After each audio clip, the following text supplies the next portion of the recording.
Gabriel Sheer, welcome to the show. How are you today? Hi, I'm blessed. Thank you for having me. It is a pleasure How are to you? have you here. I'm very good. Thank you so much for asking. I'm looking forward to diving into today's topic. I have a feeling it's going to be a very interesting one. So before we do end up doing that, can you share a little bit more about yourself and what it is that you do? Right now I travel around teaching people about Ayurvedic textiles and Kundalini yogi. Used to be a corporate executive in the construction world. I'm a general contractor by trade. And then I had a health crisis of my own. I contracted late stage chronic Lyme disease. So I was disabled and in bed for about 10 years. And this is what has emerged. This is the blessing that came from that. And how do you reflect on those two different stages of your life? Because it feels like you're maybe even in some degrees living two different lives, working in the industry that you did and working in the work that you do today.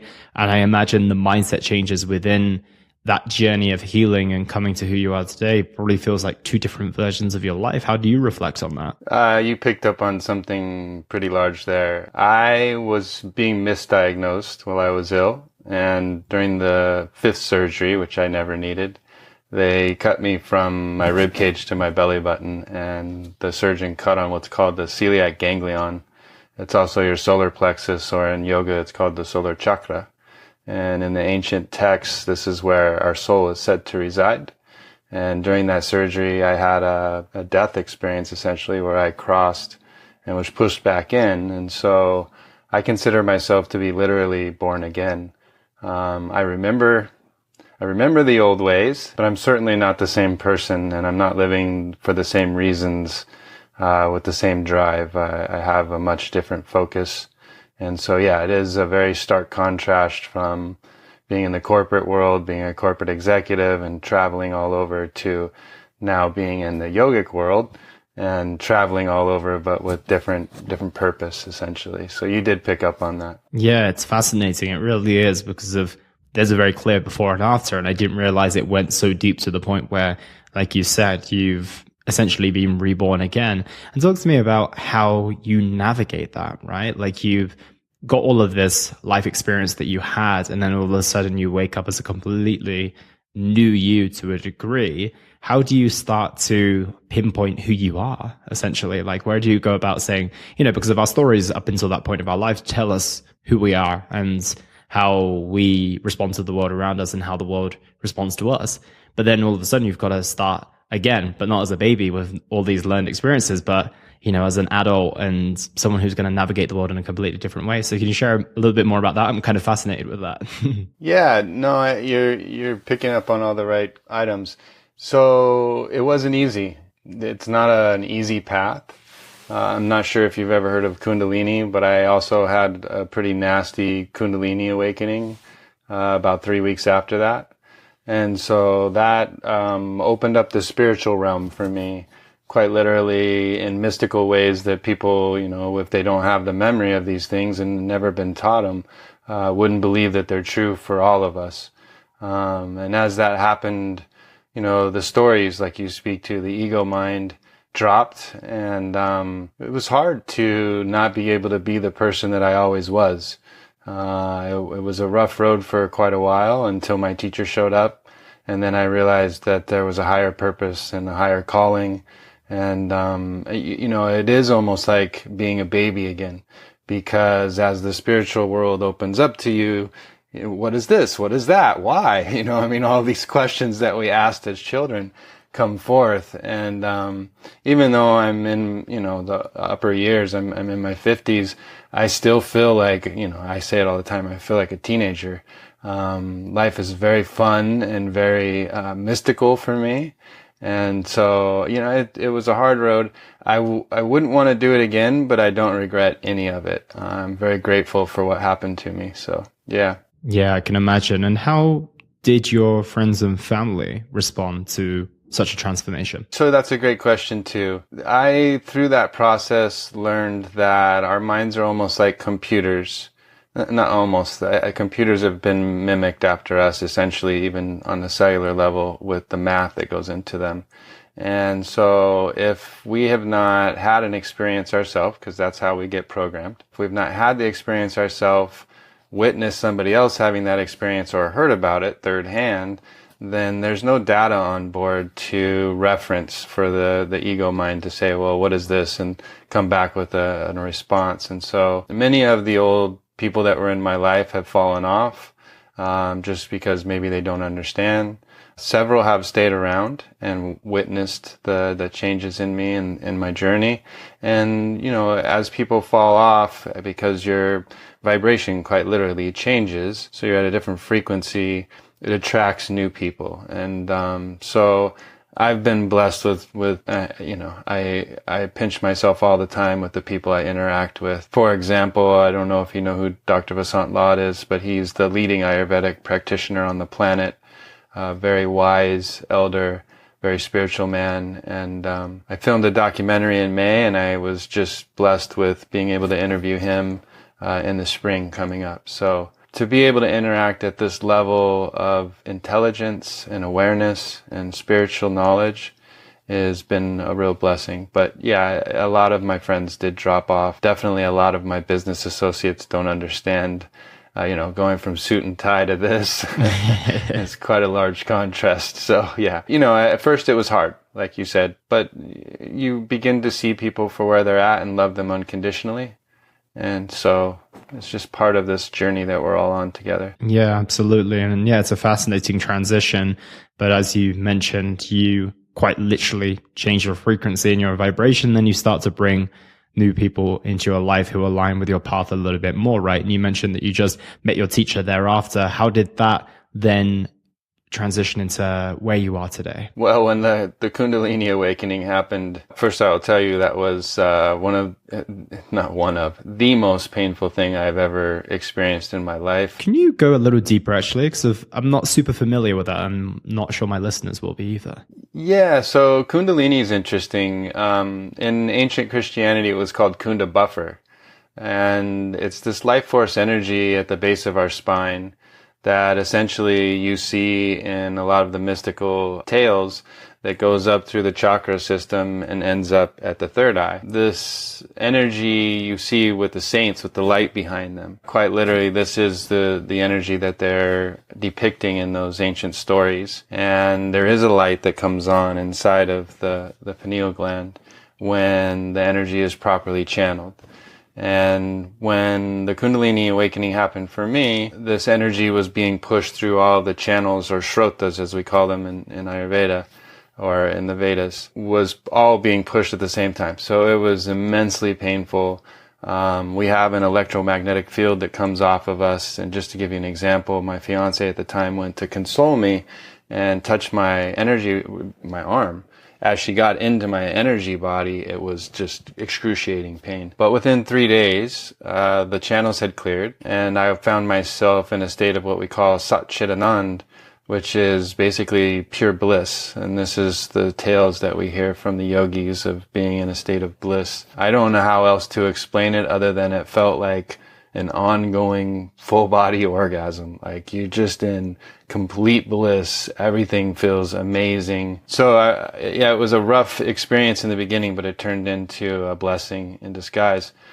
Beyond that, I didn't know what was going on. Quite literally, I knew something was happening to me that I didn't study yoga. I had maybe been to 3 yoga classes prior to that. My ego didn't really appreciate it because there's all these beautiful women able to do poses that clearly were painful to me. And so I didn't like participating in that situation very much. So I didn't know what a chakra was. I didn't know what Kundalini was. I had no idea what any of this stuff was. But I was experiencing it very clearly. And as time went on, I had chakras spinning all over my body, and I was being divinely led. This I understood. We're told we're only using 10% of our brain, right? And we accept that. But when the mind turns on to, and I don't even know if I went to the full state, but I know I definitely was operating at higher than 10%. When the mind turns on like that, a lot of gifts come forward. And they're called siddhis in yoga, and basically they're special powers. And so you begin to experience almost things like Superman. Very sharp hearing. Like at one point I could hear a conversation across the room just as clearly as I could hear it in front of me. And, if you don't know what that is, it can be a bit irritating. Yeah. And so, even vision or, you can research cities. It's not something that yogis usually brag about. So yeah, it was, amazing. And then, I went about 9 months like that. And at times I would question, like, am I going crazy? Like, how is this possible? And what is this? And, I didn't have a background. And then through my journey with my health, I was led to an enlightened MD. And she sent me to a craniosacral therapist who was also part of my awakening process. And at one point, the craniosacral therapist said, hey, listen, your joints are all atrophied, your leg muscles are atrophied, because I've been laying in bed. She said, you need to go to yoga. And I walked up to the yoga class, and as I did, my teacher walked up with a turban on, and that's something that you don't forget very well. And I had been to a gong meditation class for anger about 5 years earlier, because my work was very frustrating, and so I was a little angry, and I was trying to do something about that. Ironically enough, the guy next to me started to snore during the class. I got mad and I left. So when I saw my teacher walk up again, I said, wait a minute. I mean, I'm thinking as I'm speaking, and I'm like, I know you. I went to a yoga class. I got mad. I walked out, and he just simply said, welcome back. And we sat down. It was almost as if he was speaking directly to me about the things I was experiencing. So I'm like, he knows what I'm feeling and what's going on. And then we did our first Kriya together, and I was able to contain the energy, channel the energy properly. And that's when I knew, okay, this is for me. Like I think he said at the end of that class, we have a teacher training starting in 6 days. And at this point I had lost everything. All my money had gone to the medical industry, and I was literally just disabled in bed. And so I went to him after the class and said, I have to be in this class. I'll clean the toilets. I'll sweep the floors, whatever it takes. By his blessing, he actually welcomed me in. He gifted the teacher training to me. So that door just opened. If it wasn't for my teacher, we call this a guru. Most people are afraid of that word. Gu just means darkness, and ru means light. And so somebody that's able to lead you from the darkness to the light. And I do consider him to be the guru on my path. Also, I should say there's 2 parts to when the student is ready, the teacher arrives. There's a second half, which he has taught me as well, which is when the student is ready, the teacher leaves. And that's so that we can also go out and do our dharma and do our good deeds in the world without, I would have stayed with him forever. I would have stayed under his wing and in his energy and in his wisdom, because it was very safe, and anything I needed, he could pretty much create. Grateful for my teacher, very humbled to have had such an enlightened being on my path to help me through what was a pretty challenging time. Absolutely. And how many years did you spend with that teacher before going off onto your own? And what else did you discover thereafter? Because obviously you went into the world of yoga, but that isn't the extent of what you do today. Yeah, it was about 7 years. And normally you want to be with your teacher about 12. I'm also humble in that my Vedic chart shows that, I've done this before. There's some indications that I had some powerful previous experiences to this life. And so I think that led to the way things are today. Yeah, no, it makes a lot of sense. And let's talk a little bit more about the principle of what you do today. Obviously, I've heard of Ayurveda. I think most people may have come across it once or twice in their life, but I don't think many people have come across Ayurvedic textiles exactly. So can you explain a little bit about how you got to that point, from the point of learning all from your teacher for these 7 years to the point of where you're sharing information about Ayurvedic textiles today? Yeah, and he was a part of this. It started in Kundalini teacher training, where they taught us about our clothes, the color of our clothes, and the fabrics of our clothes, and how that affects the electromagnetic field or aura. Literally, you can take dowsing rods. Have you ever seen dowsing rods where they find water with these metal rods? So our electromagnetic field is coming off of us all the time, just like the earth or the trees or the apple. You've probably seen that image as well. And these dowsing rods tune into that and they go sideways because the electromagnetic field pushes them. And so then as you back up with the dowsing rods and the energy gets weaker and weaker and weaker, they go straight. This allows you to do tests on the electromagnetic field. And so during that training, he did that, and he, measured someone's aura just standing in the room and then gave them a candy and showed them how sugar, which I've since learned is a crystal, but it doesn't conduct energy, so it shuts the energy body down. He would show you that. We would put on, like nylon jackets, which is basically plastic. And the reason it keeps us warm is because it keeps that energy in closer to us. And so once I saw that, it sparked my mind to my bed. I've been laying in this bed. I went through a divorce in it. I'm chronically ill and at the time. And, so I thought, well, this bed is holding all this negative energy and I'm just sleeping in a soup of negative energy. So I threw the bed to the curb and began to try and figure out what am I going to do about a bed. I was sleeping on the floor, which was perfect for me because I realized very quickly we're supposed to be grounding. The pressure points on those meridians or chakras was good. I noticed this was supposed to be. We're not supposed to sleep in clouds. But I was also engaged at the time, and she wasn't going to sleep on the floor with me for very long. So I decided that I better tie a rope bed because the rope would be natural jute and wouldn't affect the aura. And so I did. And when I went looking, I found that in India, they've been doing charpoy rope beds for centuries. And so I started looking for a charpoy rope bed, like legs that I could build a rope bed out of. And as the story goes, and I couldn't make this up, I found them on eBay. They were from the 1800s, so a few hundred years old. He wanted $444 for them. I offered him $222, and now they're mine. When I got them, I quickly realized there was sacred geometry in them. They were all hand carved, but they were also painted. And so I thought, well, they didn't have paint in the 1800s. They must have used plants to dye these. And so the intuition came to me to dye the ropes.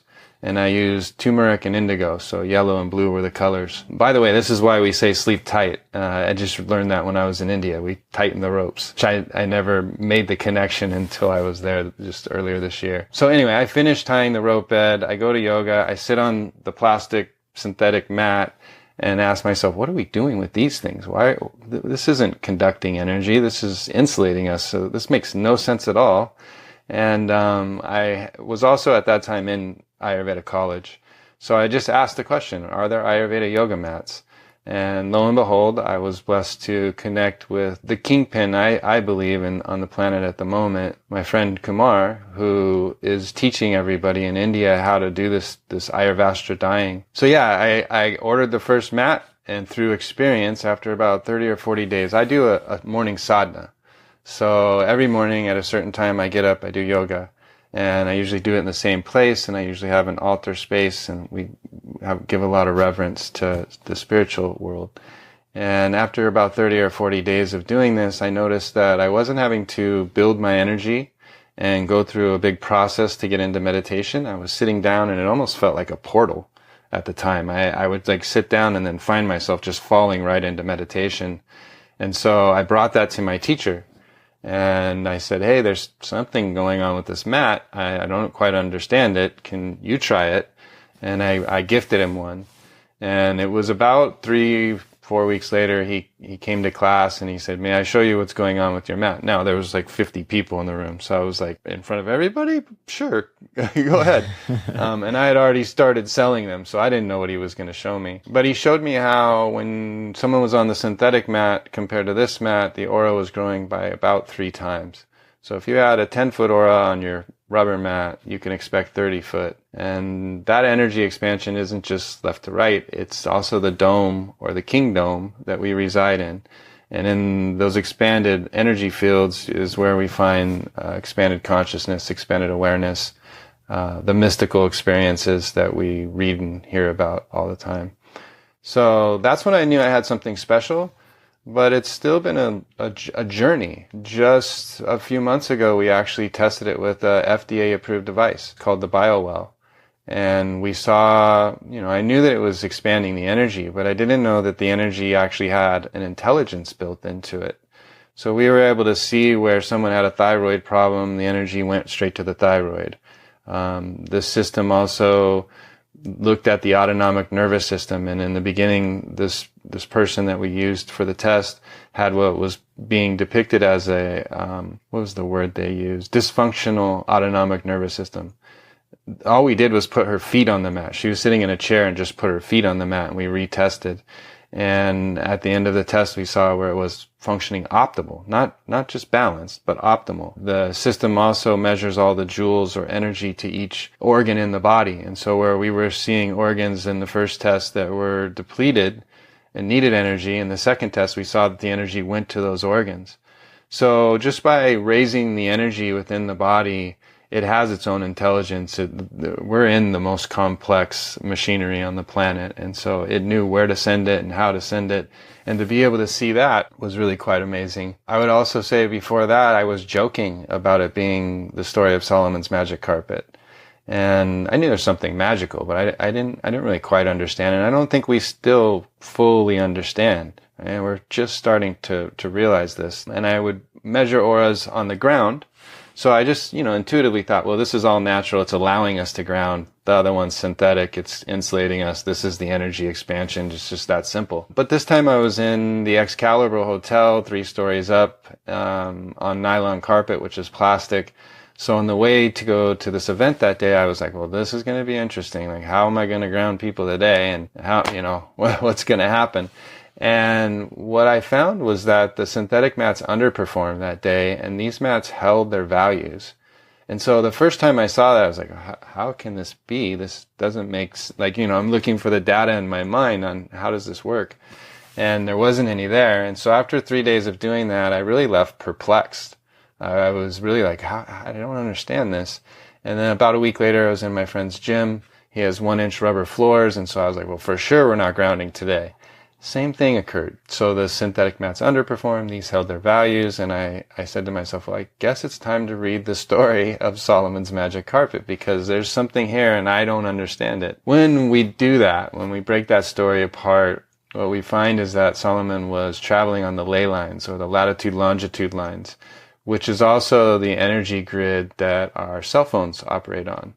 So this technology has been known, it's not new. And so that to me was like, okay, this is a metaphor or a symbology for traveling out of body, which humbly I will tell you as a Kundalini yogi, it is possible. It's been well documented. It's not new. And then the magic in the magic carpet was that it was dyed with plants and herbs. And so at that point I was like, that's what I have. That's what this is. One of the things that I saw when I went to India this year was that they're putting salt, a rock salt from the Himalayan mountains. It's not Himalayan salt, but it does come from the Himalayan mountains. We know salt is a crystal that magnifies energy, right? We put them in radios. So perhaps that's part of the reason that this is occurring. I think it's probably a big reason, but I don't fully understand the technology behind it. I just know that it works. I just know that when I'm at events and I'm measuring people's auras, we consistently get 3 times the aura.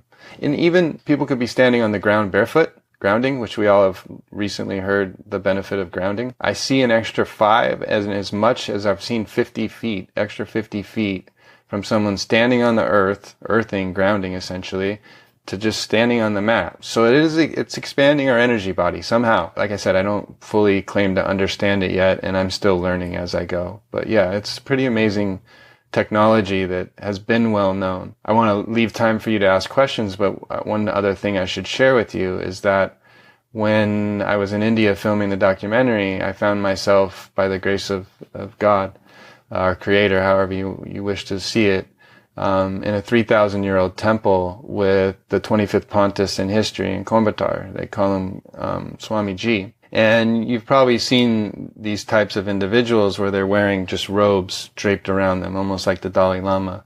It's red clothing, and they call it mud dye. And we were on stage with cameras all around, and remind you, I'm a Kundalini yogi, and at one point he said, this mud dye, most people can't wear it because it raises your Kundalini, and it makes them hot because of the energy. And inside, I told you, I feel like a little kid. I'm like, did he just say Kundalini? He just said Kundalini, but I had to keep myself composed. So that opened my eyes too to, wow, this is bigger than just yoga mats. This is clothing. This is, why are we sleeping in bed sheets that are dyed with toxic dyes? Why are we drying off with toxic dyed towels? What are we putting our children in? We're pretty much putting our children in toxic dyes right out of the womb. And so it opened up a much broader perspective as to Ayurveda textiles in general and the art and science of Ayurveda, as it's called in the Vedas. So yeah, I'm still learning. Every day I come across new people who, little pizzas of the puzzle come together little by little. Yeah, there's a lot to unpack there, but it makes sense about where you got started and where you've landed based on all these discoveries and all the transitions that you've gone through as well.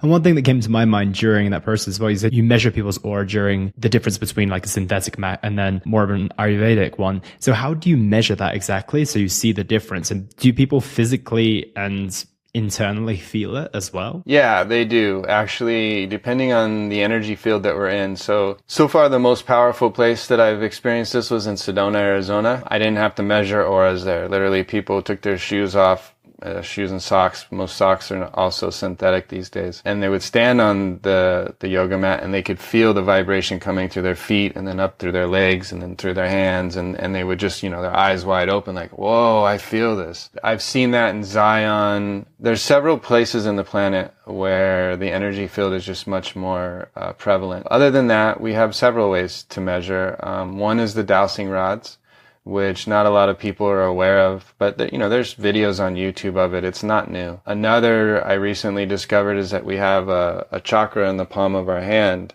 And so if you take a pendulum, which picks up on that energy field, you can see the energy spinning off the chakra.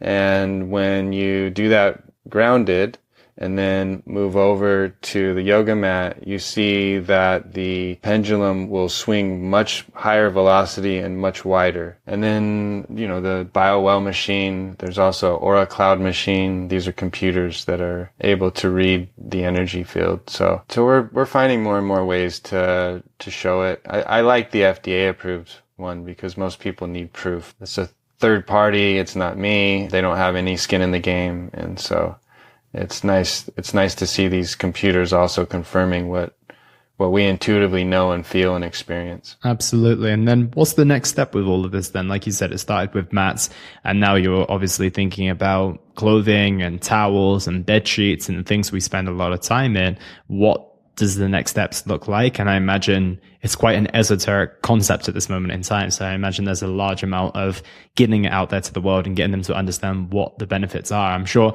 a lot of people in your world may already understand and see the benefits without needing to be with any solid proof, but there will be a large amount of the world who potentially need to step into that a little bit more. So what's the next steps? Yeah, so you just mentioned them. I just literally brought in baby clothes, which landed here this week. Towels have been around for a few months now. The bed sheets just arrived as well. Yoga wear that's, dyed with aloe vera and neem. It is somewhat esoteric, but it's more so, Solomon was a king. And a lot of this stuff comes from a little village in India where the king gifted the village to the textiles people to make his textiles. And this goes back thousands of years. I think I followed the current royal family back 400 years, but I can trace it back 2,000 years. And then, the temple I was in was a 3,000-year-old temple. So this predates Jesus even. I often ask myself, how did we get here? Because it doesn't make any sense. And I think, with mass producing, with machines and with mass production of textiles, it just makes sense to use things that are easily reproducible. This is a very labor-intensive process. Everything is done by hand. From spinning the yarns on a wooden wheel to, looming them on ancient wooden looms. So how do we get back to the way that it should be is a question I always ask myself too. While I was in India, I did visit a lot of factories that are still using the wooden looms and still hand looming the textiles. But the textiles are not, they're dyed with toxic dyes. One of the ways you can tell right out of the gate is that textiles that are dyed naturally do not have bright colors. You don't get bright oranges, blues, reds. You can get those colors, but they're not bright and poppy.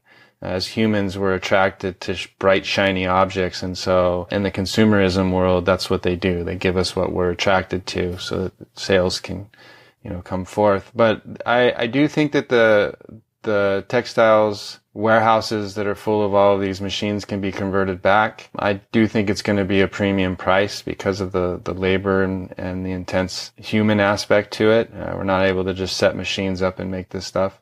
And those machines are probably having an effect energetically on the energy of the products that we're consuming.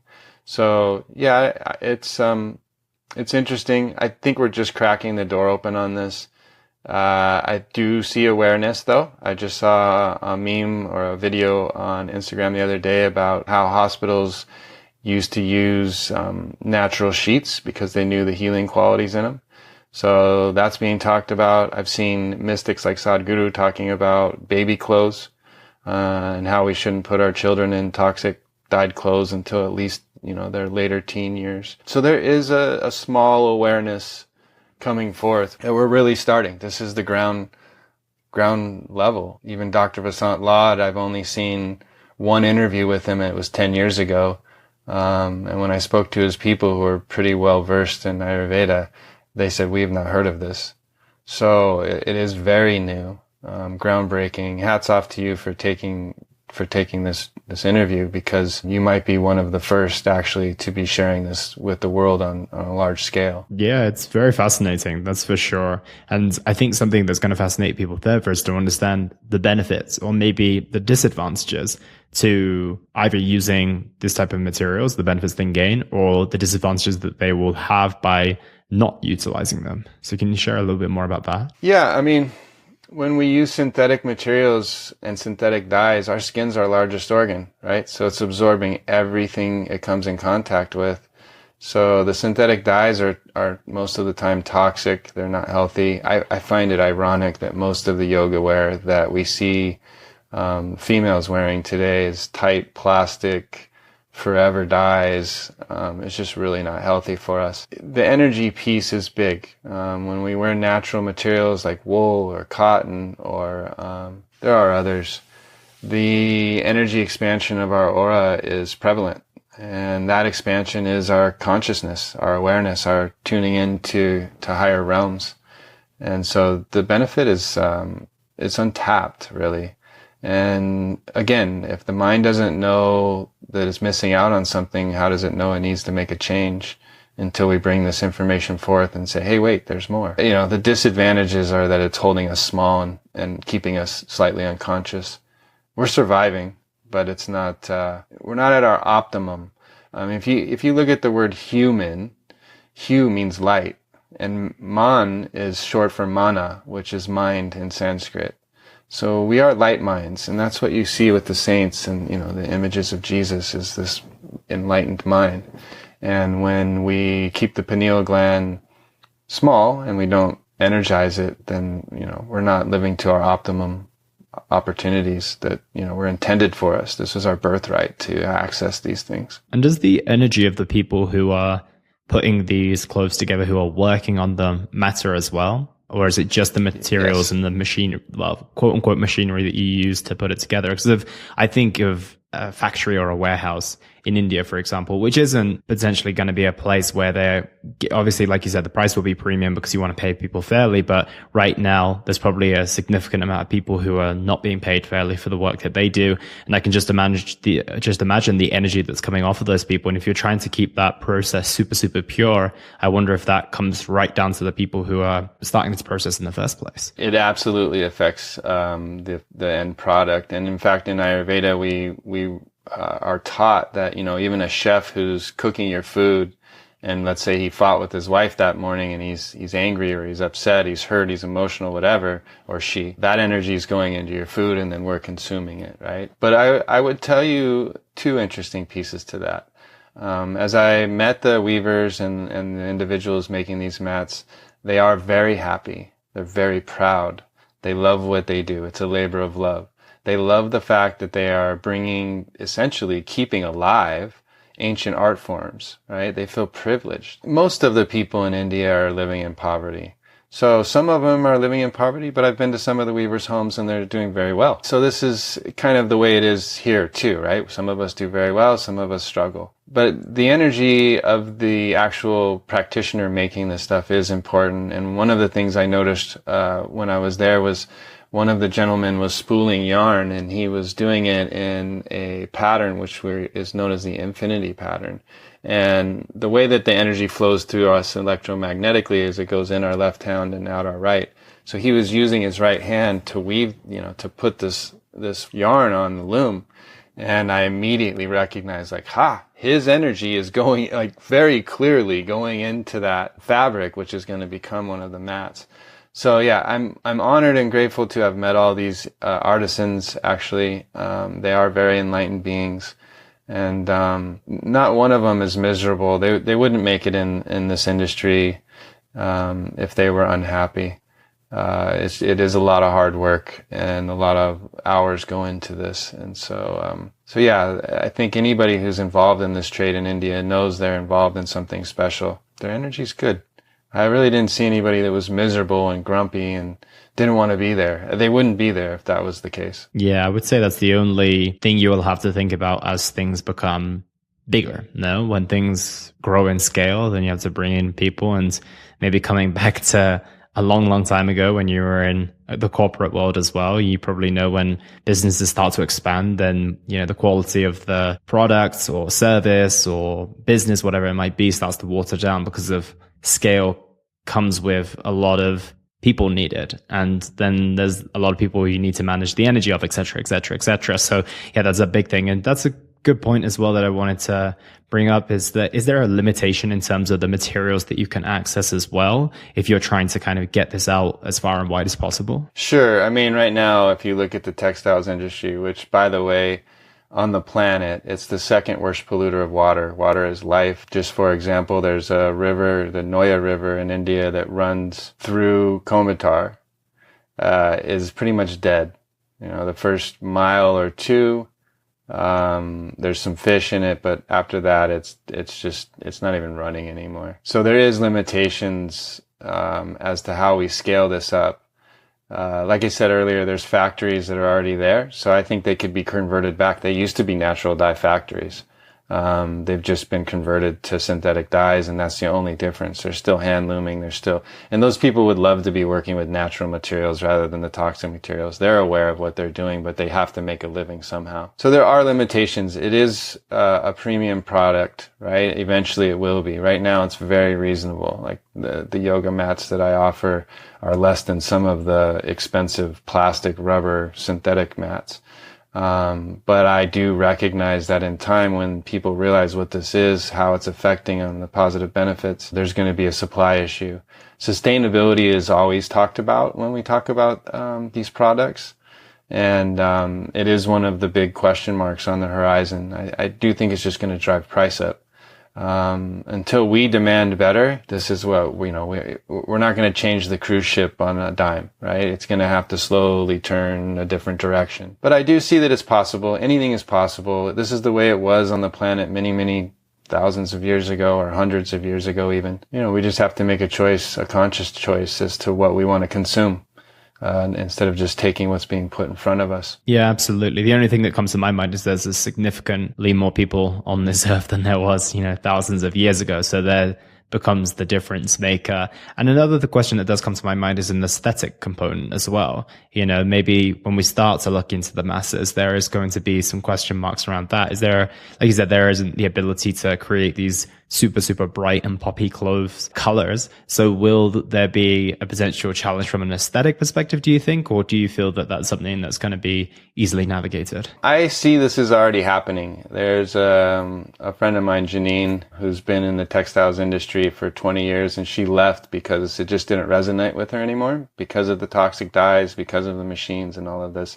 So, it's not just coming out of India. This technology is all over the world. It's in China. There's some down in South America. Obviously the Native Americans use this technology as well. It is all over the place. People like Janine are actually designing clothes, with these fabrics now. So they're becoming available, or if they're not already, they will be available soon. There are some clothes that I can get that are pretty fashionable. They're more geared towards India because that's where this has been. Like so kurtas, which are shirts, that men wear. A lot of this stuff, there's some silks that are literally they're weaving this stuff one thread at a time.